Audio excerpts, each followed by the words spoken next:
Good morning. Welcome back to Kingdom Connect TV 1, coming to you here from Conyers, Georgia, in the United States of America. Good morning and greetings to every one of you today, wherever you are, wherever this program finds you, whatever time of day it is, morning, afternoon, evening, or nighttime. Let me say greetings to you and your household. Thank you for joining me today.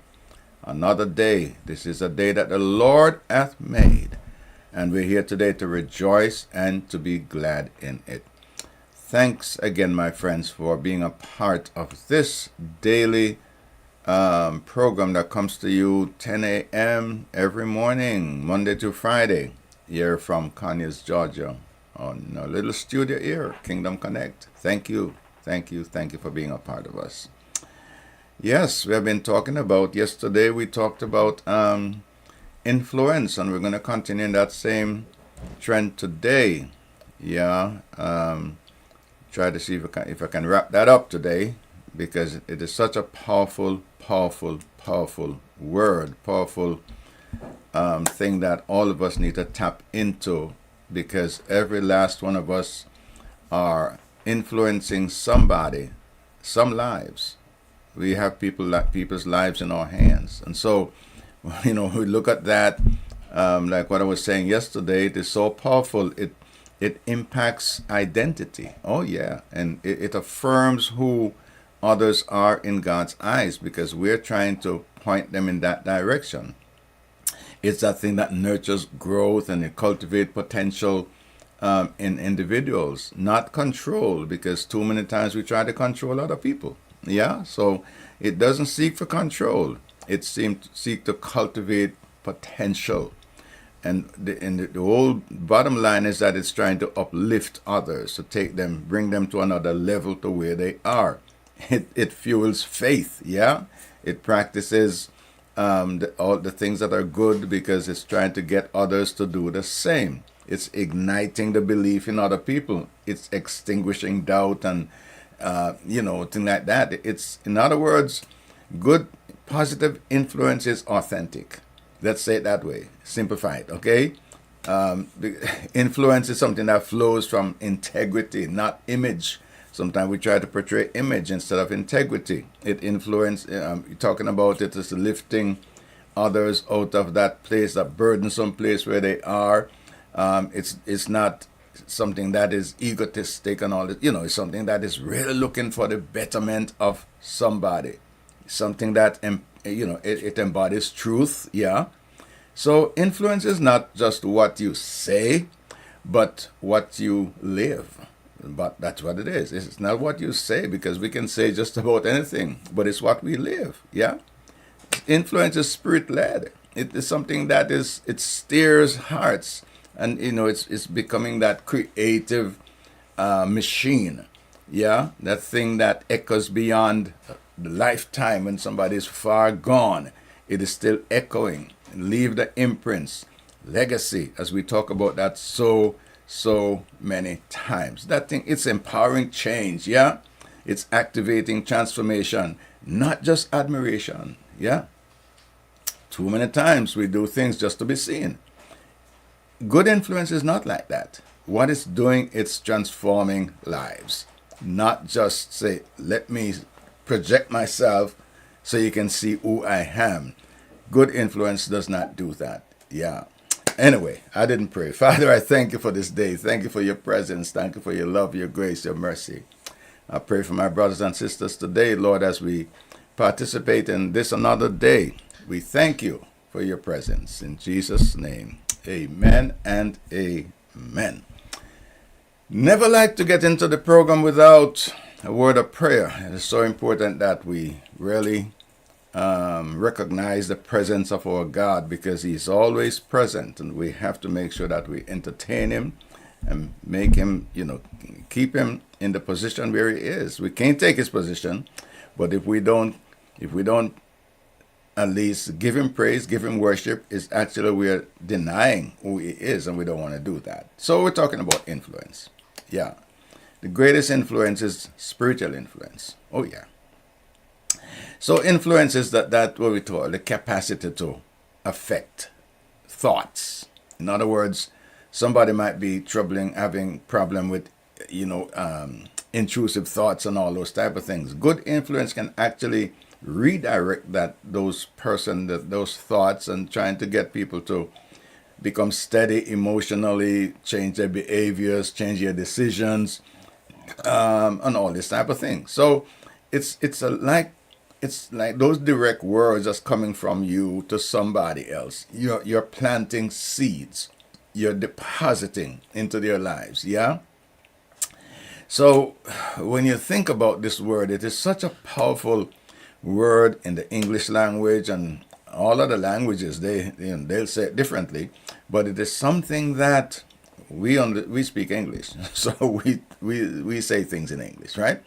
But so it is that thing that when words comes from your mouth, it becomes actually action. Those words are doing something. What do I mean by that? It's changing the life of the person. The words is like the tools coming from your mouth, and it's doing some transformation. So my friends, it's very good when we get ourselves and get others in that atmosphere of change and transformation, because that's who we are. We are supposed to be transformers, changing lives. Every step we take, changing somebody's life. Yeah. So yesterday we left off at number 16. So I want to get back to where we left off, number 17. I was just recapping there just a minute ago. Okay. So number 17. Yesterday we stopped 16. Number 17. Influence is the leader who listens more than they speak. Yeah, that leader who listens more than they speak. Sometimes, like me, I talk a lot. I like to talk, okay? But there are times when I need to listen. And a lot of people talk, but never listen. And so when you're influencing somebody or others, you need to be able to listen. Yeah, James 1 verse 19 says, be quick to listen and slow to speak. Be quick to listen and slow to speak. Yeah, so it's very important that we try to catch ourselves if we're talking too much and do some listening, because then if you don't listen, you're going to miss something. Yeah, so, and that's what James is saying. Be quick to listen, slow to speak. So, yesterday I've been throwing some questions out as I, give different pointers. So first question would, do you need to listen more deeply? Is there something that you have missed because you didn't listen? So we need to be good listeners, and talk less. Talk less. Talk as much, but talk less. Listen more. Okay? That is Bible. Number 18. Influence is the parent who apologizes when they are wrong. Oh Lord. Some of us are so guilty that we think that we're the parents, so we cannot apologize. We cannot say I'm wrong. We cannot say I'm sorry. Oh boy. Oh, so many of us are caught in that trap of not being able to apologize to our children, because they are children. We say, well, you know what? They're supposed to listen. They're supposed to obey. Yes, they are supposed to listen and they're supposed to obey. But then at the same time, they have feelings just like us. So we have to be able to see things from their perspective at times, although they are children. Philippians 2 verse 3, it says, humility values others above themselves. Okay? So we have to value others above ourselves. It's not about me. It's about the other person. That's the most important part of existence. Looking after the welfare of others. So the question for that would be, what apology could you model today? What apology could you model today? Just a question, okay? Just a question, yeah. Number 19, influence is the friend who stays when others walk away. That friend who stays when others are gone. Yeah, influence will remain. Influence will say, I'm here with you. I'm looking after you. I'm covering you. Influence will do that. Proverbs 17:17. A friend loves at all times. Not part-time, not sometime, not when they feel like, but at all times.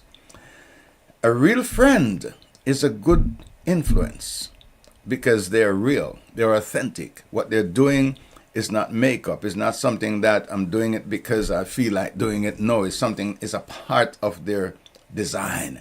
Okay? They have your best interest at heart. So, question, who needs to me? Is there somebody who need for me to say right now at this moment, you know what? Hey, I'm a friend. I am your friend. I'll walk with you. I'll stick with you. I'll stay with you. I'll never leave you. Just like Jesus said, I'll never leave you, nor will I forsake you. And he means it. I will never leave you. I'll never forsake you. He's a friend. That's why we're called friend of God. Yeah. So, my friends, we got to examine our friendship and listen, as I say friendship, be sure that that friendship does not have some ulterior motive behind it. Okay? Be true. Be honest. Be authentic. Be true to your words. Okay? Too many times we say we're friends. I'm your friend. But at the same time, I have a motive. We can't do that. If that's the case, you're not a friend. You are not a friend. You're looking after yourself. Yeah. Okay? A friend loves at all times. Number 20, influence is the teacher who believes in the broken student. The teacher who believes in the broken student. So many times we have heard testimonies. We have heard people when they've probably come out of what they came out of growing up. And you could hear people say how I was treated by this teacher because they did not believe in me. They didn't think I could make it. They wrote me off. I mean, I was like a goner, a nothing. Yeah, they put me at the bottom of the barrel. But that person is able to evolve and to rise and come to the top. And then they demand respect now because now they have achieved and they're not who they used to be. And now the teacher look at them and, oh my goodness, I didn't know he would make it. I didn't know she would make it. So we're talking about a good influence is the teacher who believes in that broken student, because some students come before you, they're broken. They're shattered. They're messed up. Yeah. And so that's why you are there. I am here to be able to help that person out of what they're in, where they are, so they can get to a better place, a higher place. Yeah? Romans 15:1. We who are strong ought to do what? Help bear the failings of the weak. People who doesn't seem to have it all together. They don't go to the top floor. Yeah. They're stuck someplace. We ought to be able to help them from where they are to take them to another level. And then when we do that, you're fulfilling purpose. Yeah. So the question I want to throw at that, who do you need to believe in? Is there somebody that you need to believe in? They don't look like they have it all together. It's like, man, they're shattered. I can't bother. I don't have the time. I don't have the patience. Yeah. Let's slow down. Let us slow down. Look again. Think of yourself as a person. Maybe you were almost, if you wasn't like that, you were almost like that. But look at where you are today. Somebody helped you. Somebody invested in you. So can we do the same thing? Believe in somebody, even though they're shattered and look messed up, look like they will never make anything of their life. Still believe in them. Make your deposit. Be a good influence. Yep. Okay. Number 21. Influence is the elder who blesses the next generation. The caring person. An elder I'm not talking about an elder in the church. I'm talking about somebody who is more advanced, somebody who is more learned, somebody who achieved a little more than the other person. Yeah? So you become the elder for that person. So what you're doing is that your blessing, your deposit becomes a blessing for the next generation. It's your legacy. It's your legacy. Yeah? Psalm 145 and verse 4. One generation commends your work to another. In other words, the work, what you do, is being passed on. And your legacy continues. Question. What blessing can you pass on? Do you have anything that you can pass on that's going to become a part of your legacy? It's going to become part of your future when you're gone. It becomes a part of the enhancing of somebody's life. So they're remembering you for what you did, how you did, the deposits you make, and so they're taking that and they're passing it on, and it keeps going on and on and on. So just a question. What blessing can you pass on to somebody that becomes your legacy? Just a question. Number 22. Influence is the artist who paints truth into beauty. Okay? You're looking for something. It doesn't look all that like all that. Okay? But behind that, there is something that you see. You're not just looking at the facts, but you see some real truth in this thing. Okay? In other words, this is more than just what the eyes are seeing. So you become that artist, and you begin to put that thing, beautify that thing, making it into something that thing would never even understand what it was carrying until you pull that out and make it into something. Exodus 35:35, He has filled them with skill, all of us, to do all kinds of artistic work. God has filled all of us with some type of skill. Now, it's not all about me, it's not all about you, but it's about the person who seems that they don't even know right from left, up from down, sideways from backways, or frontways. They don't seem like they don't have it together. There is something inside of that person that need to be pulled out, but somebody has to pull it out. Somebody have to pull it out. Yeah.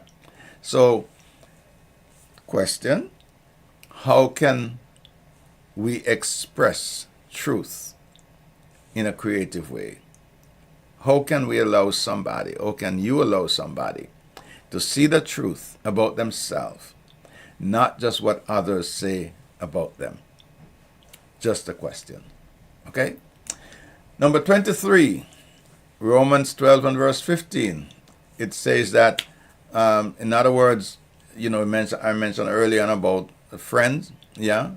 So we mourn with those who mourn. We rejoice with those who rejoice. We're not thinking that I've had it together. I'm at this level. So you know what? They have to struggle to find themselves. If they want to come up here, they got to find themselves up here. Whether they can make it or not, we don't care. No. They're suffering at the bottom. My job, your job, all of us' job is to try to reach down and try to pull somebody up the best way we possibly can. It's an investment. It's creating legacy. Then, where am I, or who am I called to be in somebody's life? What place can I occupy in somebody's life so that my legacy continues? Just a question. 24. Influence is the child who prays with pure faith. Jesus typifies us as children, little children. It doesn't matter how old you are. It's that thing that you take on the life of a child. You're not acting like a child. You're not behaving like a child. But in God's sight, because He clarifies us as children, now we do the things in the spiritual the way a child would do it. Innocently, a child don't, I mean, the certain things they do, they're not even thinking of the, you know, that, I got a tongue twister that word. Um, oh Lord.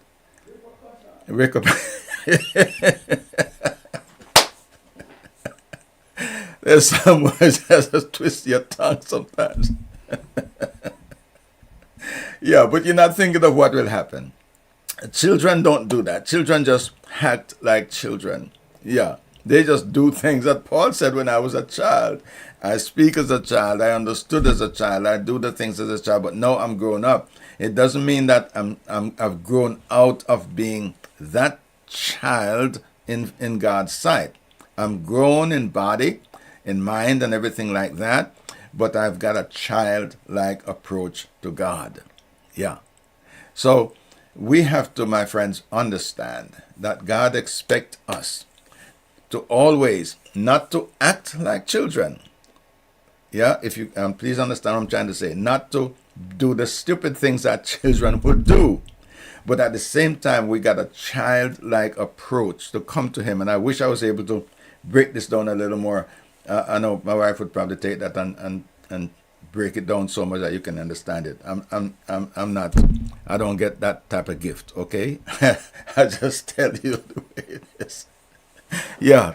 So it's something that we have to look at this in a childlike, through childlike eyes.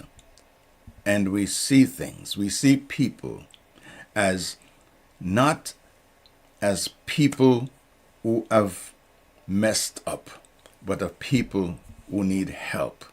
And so I am gifted, talented, have all the resources to help. And so I do that in a godly way. God sees that humility as somebody who really know what they're doing, what they're about, somebody who want to press in and use the gifts that He has given them. We have gifts. All of you have gifts. You're watching me right now. You got some gifts. You got some talents. All of you. Every last one of us. So maintain that childlike faith, that childlike spirit, that childlike approach. A child will come to you and say, "But you said," yeah, and that child is not leaving until you actually deliver and come true. So when you're dealing with somebody, okay, you got to hold them to some standards. Set some standards. Hold them to it. Make sure that, you know what, okay, they're going to do this, not because I say so, but because it's the right thing to do. I don't know how well I did with that one. Yeah, I tried. Number 25. Talking about influence. It's the community that chooses restoration over revenge. Influence chooses restoration over revenge. It is so easy for us to choose revenge, especially when things doesn't please us, people don't please us, people don't do the things we want them to do. The first thing the enemy say is revenge. People do the wrong thing to you. They hurt you the best way. In the worst way rather. They hurt you.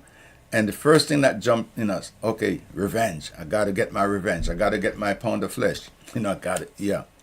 But that's not what God is looking for. God is looking for a person or persons who would, in other words, instead of going in the road of revenge, go in the road of restoration. Restoring a life. Yeah? Bible has so many things in it. You look, in the Bible, in 2 Corinthians 13, a very powerful portion of scripture. Yeah, it talks about love, and it talks about, all the different things that you could actually connect with in a negative, and the things that you can connect with in the positive. Very powerful. Simple chapter, but very, very powerful and very heavy. Yeah, so we have to strive for full restoration. Restore yourselves, restore others, and you'll be restoring the world, our generation. So the question, my friends, where can you choose? What can you do to restore somebody's life today? Broken, tattered, torn, battered.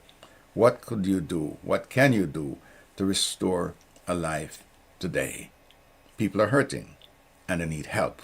Maybe you are the one who can help that hurting person today by being a good influence. Number 26. Influence is the legacy of love that outlives the influencer.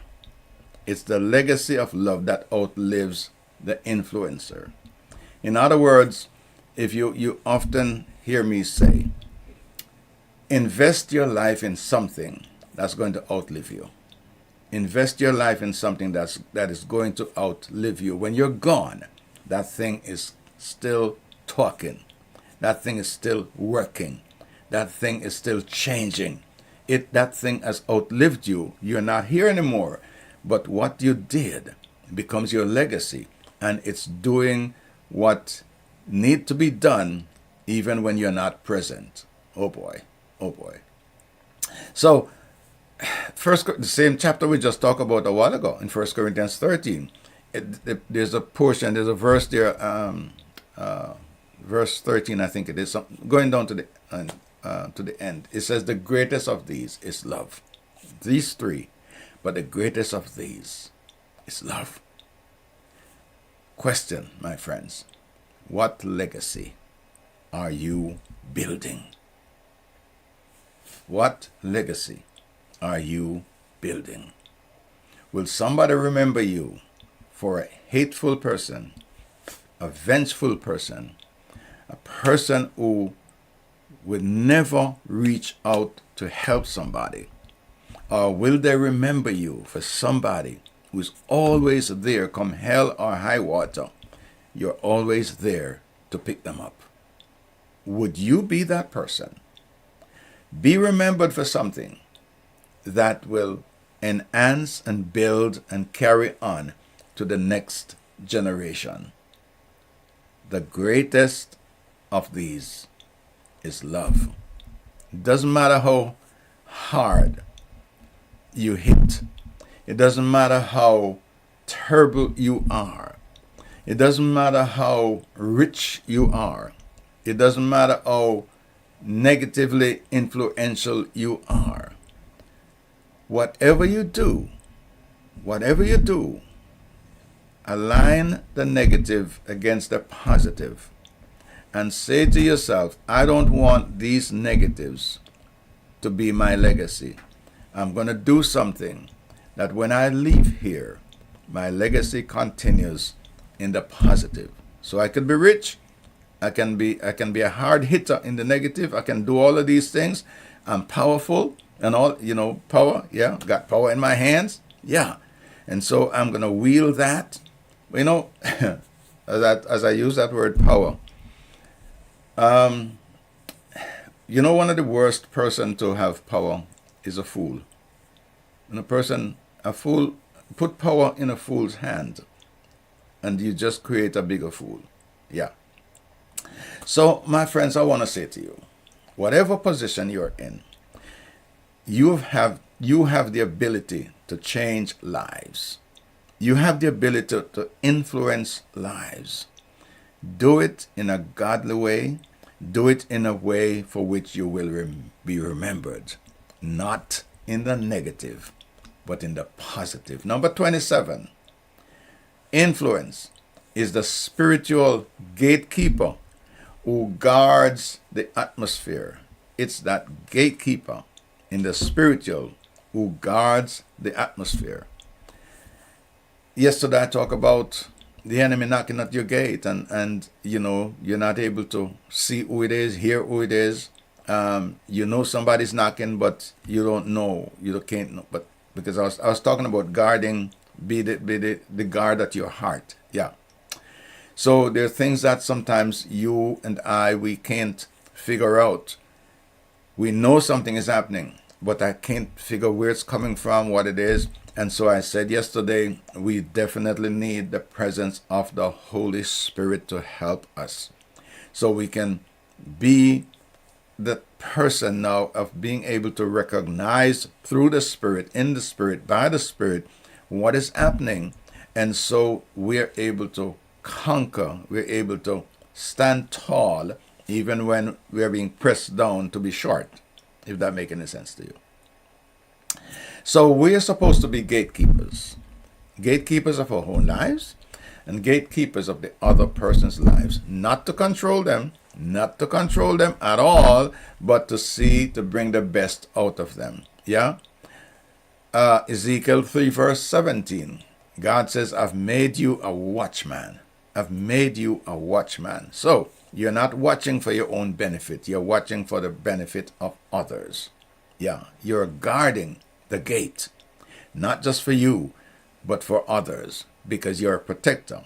And so your influence is supposed to connect with people, not things. Okay? So what atmosphere are you stewarding? What are you doing? Question. What are you doing? What are you creating? What are you designing? What is your life?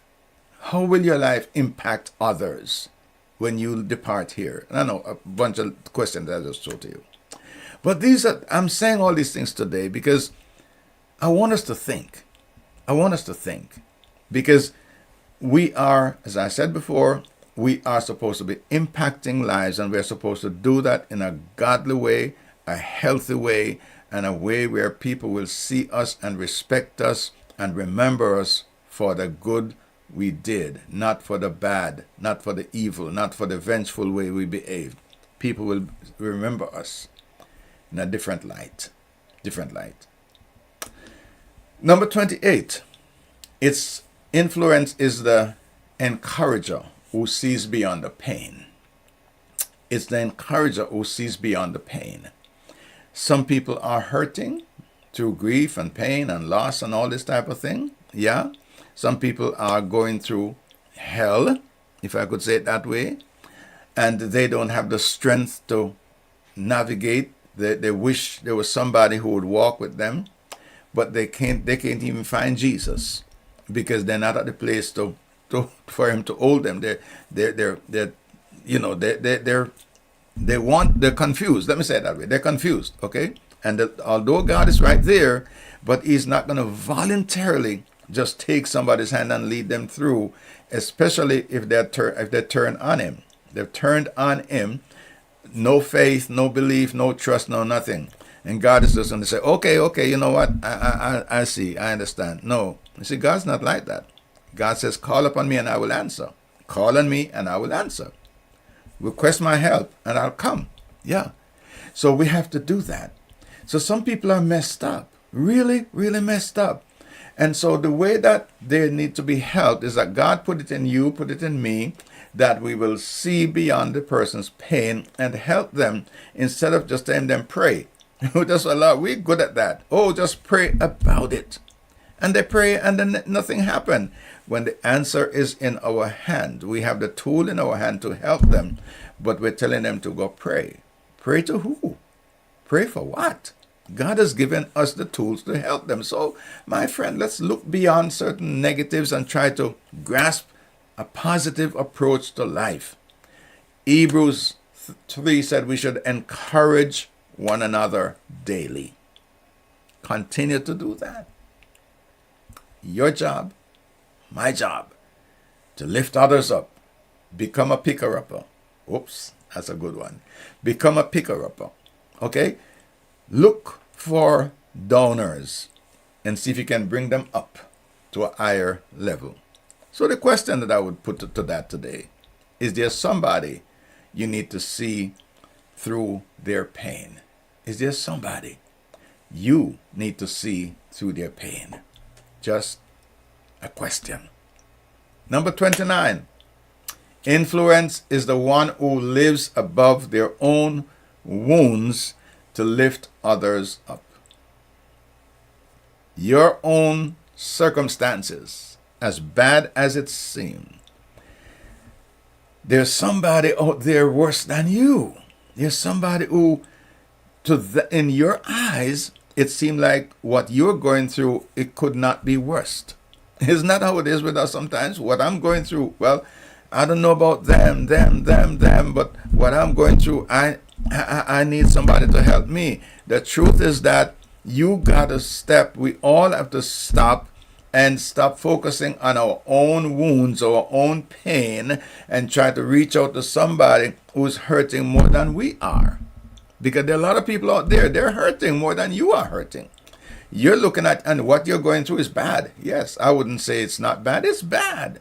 But my friends, if you would see what other people are going through today, my God, you would say, you know what? Okay, take this. I take yours. Yeah, because the pain, I can't bear to see what you're going through. Yeah, a lot of people are hurting right now. A lot. And maybe we have the answer. Maybe we have the solution. But then, if you just keep it to yourself, tell me, how will that person or those persons be helped? How will it happen? It will never happen. It will never happen. Because then the answer is with us and we will not release it. We will not release it. Yeah.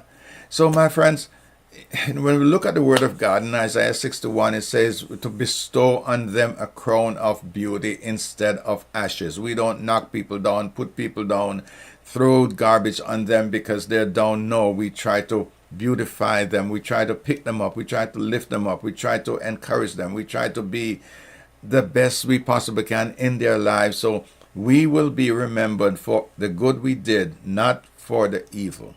Yeah? So the question that I would attach to that, how can how can we rise above the pain we feel to help others? Just a question. Can you rise from your pain to help somebody through their pain? Just a question. Number 30, positive influence is legacy in motion. Oh yeah, legacy in motion. It's truth embodied, man. You're packing the bag. Okay, it's love expressed. Oh yes, it's hope multiplied. Come on. So you're packing the bag with positive influence. You're saying away with all of the negative. So I pack all of these things. So yeah, my God Almighty, influence.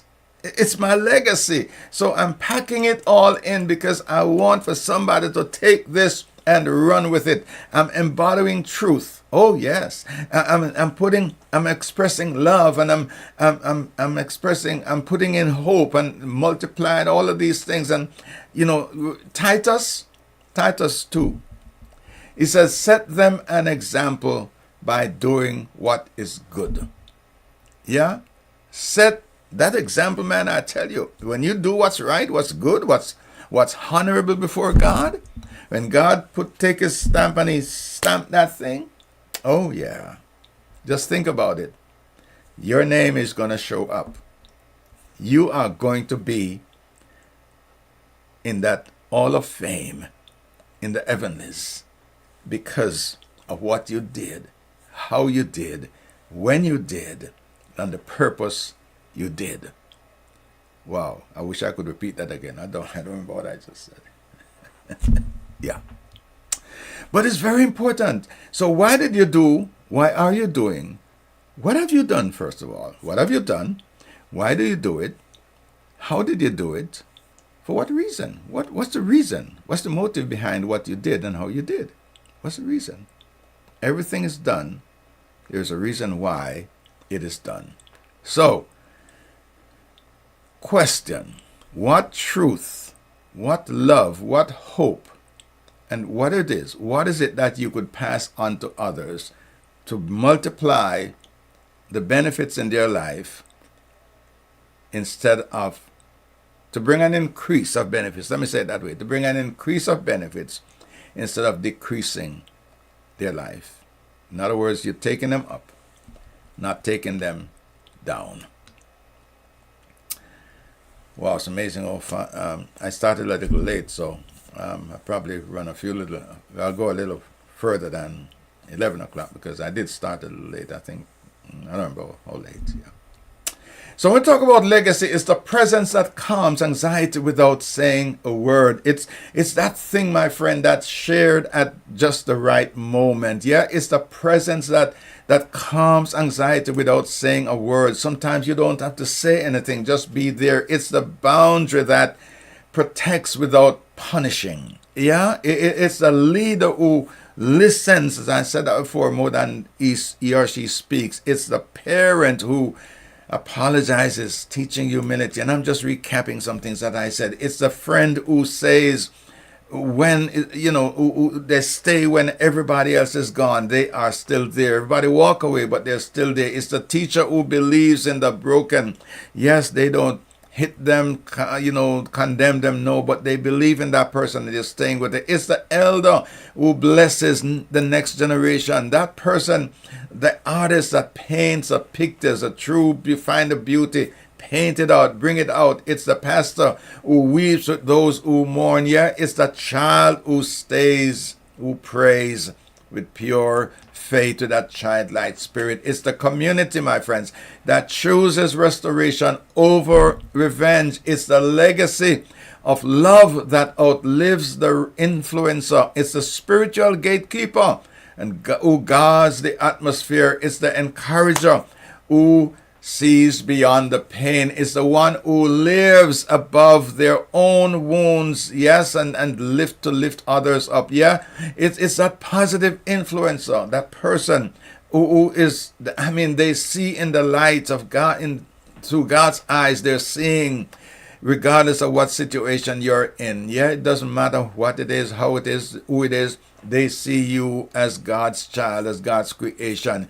It's that gentle word that redirects a storming heart, and hearts are broken, hearts are shattered. Yeah, it's that ripple effect of kindness in a world that is upside down and tossed. We're so broken and so tossed about, but you've got something to deposit. Make that deposit. Yeah, influence we're talking about is the prayer that covers someone in secret when nobody sees you, hears you, but you're covering them. It's a legacy of love that outlives the influencer. Positive influence is legacy in motion, truth embodied, love expressed, and hope multiplied. Hello, it's the courage to stand for truth when compromise is easier to compromise. Truth is going to take precedence. Yeah, it's the parent who apologizes, teaching. Yeah, humility. It's the friend who stays when others walk away. My friends, who are you today? Where are you today?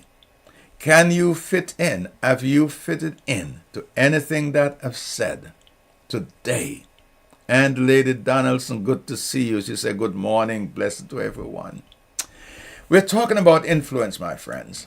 And if you can become that person, that conduit, if you can become that channel, if you can become that person of dependence, when somebody can look at you, depend on you, trust you, just like how we sing, I trust in God, just like how we quote his words, we quote these words, he walks with me and he talks with me and he communicates with me. He tells me you belong to me. If we can adopt those principles, those qualities, and be like Jesus, because we are supposed to be like him, talk like him, walk like him. I'm not saying we can be as perfect as him. No, not yet, but we will. Yeah. So we are supposed to be building bridges, not digging wells. We're not supposed to be digging wells. We're supposed to be building bridges, because the truth is that our words that comes, and we talked about words the other day, words connect hearts across distance. It doesn't matter how far a person may be, you can be a good influence to them. Not a bad one, not a negative one, but you can be good influence to somebody. But you have to determine in your heart that regardless of what happened, you are going to use what you have to help to redefine what's going on in somebody's life, because we all need to do that. Because when you talk about the words that comes from your mouth, they express who you are. They express what you know. They express in the silent time, in the dark time when nobody is seeing you, nobody is hearing the words from you, but those words have impact and they're going out in the atmosphere and changing lives, my friends. You have got the power in your hands. So today I ask you, what are you doing by way of being a good influence? Is your words, are those words shaping somebody's life? In the silence when they don't hear you and they don't see you, are you still trying to shape somebody's life? Because listen to me, words, according to James, they hurt or they heal. Words can heal. Words can hurt. Be careful what you say as an influencer, because people are going to hold you, take you at your word. Your words speak volumes. Whatever is on the inside is going to come out. And what comes out, let it be something that's going to build somebody up, take them from point A to point B. Because as I close, our words carry the echo of creative force. Whatever we say, it carries such a weight that it will transform or it can kill. Be a good, positive influence. And that's the best thing you could ever do. God puts his stamp of approval on that when you do the right thing. Thank you for joining me today. Thank you for listening. Thank you for watching. I pray and hope that something was said today that will bless, enhance, and cheer you on, take you to the next level, the next dimension. So your life will begin to impact somebody as they look at you, depend on you, trust you. They can say, just like, no, they can agree with the song, he walks with me and he talks with me. Yes, be that person, because the Bible said that we are supposed to be like Christ. And so let's try to display, deposit everything that is good and demolish everything that is evil. The things that does not fit in, the things that does not help. Be a demolisher of evil and an accomplisher of good things. And Lady Iona says, people who model ethical behavior often become influential role models because their actions create trust and respect. That's such an awesome thought that we end this broadcast on today. Be a good model of ethical behavior. Yes, be a good influencer, a good role model, because that action is going to create trust and it's going to actually cause you to be respectful so that they themselves will cause others to be respectful. Respect is going to be the order of lives, and it will be a part of your legacy. Again, this is Dr. Hibbert, here from Conyers, Georgia, in the United States, saying to you today, thank you for being a part of this broadcast. I hope and trust that your day will go well. I'll see you back here tomorrow, same place, same time, if we are here on planet Earth. I look forward to see you back here. Pass on this message, this word, this link to somebody who needs it. I pray and hope that you'll do so, because I believe that even if this does not connect with you, somebody can use it. And you don't want to keep it all for yourself. God bless you, my friends. Have a great day in the Lord. May God continue to bless you richly. And that is the prayer of my heart today. Have a great day.